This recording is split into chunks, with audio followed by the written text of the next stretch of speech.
Hi guys, this is my first vlog. હું actually Gujarati છું, તો મતલબ અમારા પહેલાં વ્લોગ અને અમારા પહેલી સવાર ગુડ મોર્નિંગ અમારી જય શ્રી કૃષ્ણથી થાય.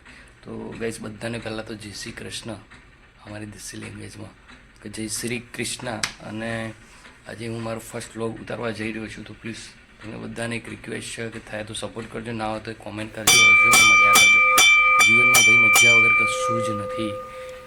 પૈસાથી બધું જ ખર્ચી શકાશે, મજા બધું તમે ઈચ્છો કે ખર્ચી લેશો, કમાઈ પણ લેશો, મજા લઈ પણ લેશો, પણ એકચ્યુઅલ જે અંદરથી આનંદ આવવો જોઈએ એ તો પૈસા ખર્ચીને નહીં જ આવતો. થોડો ટાઈમ માટે બરાબર છે, ઇનિશિયલી તમારે લોકો ભક્તિ કરે છે, હા કરે તે કરે, યંગ છે તો ફરશે બજાર પબ, હા તે બીજું ત્રીજું બધું જ કરશે, પણ જે અંદરથી જે આનંદ છે ને પર્ટિક્યુલર, એ લાવવા માટે જાતે જ રન કરવું પડશે આ બધી વસ્તુ. તો સોરી, કદાચ સમજી શકો ના સમજી શકો, તકલીફ થાય બોલવામાં, તો મિત્રો માફ કરજો, જોઈને મજા લેજો. મારો ફર્સ્ટ વ્લોગ છે.